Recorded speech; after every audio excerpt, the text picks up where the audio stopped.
A new UN report reveals that current climate policies could lead to global warming, exceeding 3 degrees Celsius by 2100, far surpassing the Paris Agreement's targets. More details in the following report.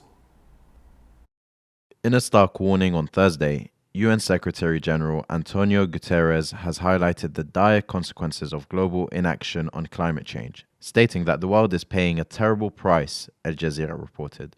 The UN report reveals that current policies could lead to a staggering increase of over 3 degrees Celsius by the end of the century, significantly increasing the targets set in the Paris Agreement.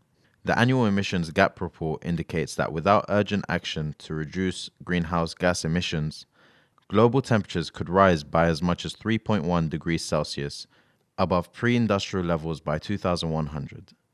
This scenario threatens to unleash catastrophic environmental impacts, with the poorest nations suffering the most from extreme weather events including floods, droughts, and heatwaves. Guterres emphasizes the urgent need for world leaders to bridge the emissions gap, stating, "Either leaders bridge the emissions gap or we plunge headlong into climate disaster." As nations prepare for the upcoming COP29 summit in Baku, Azerbaijan, discussions will focus on strengthening commitments to reduce emissions and transition away from fossil fuels. The report calls for a collective annual reduction of 42% in greenhouse gas emissions by 2030 to keep the 1.5 degrees Celsius target within reach. With global emissions reaching new highs, the time for decisive action is rapidly running out, and the world must act now to avert climate catastrophe.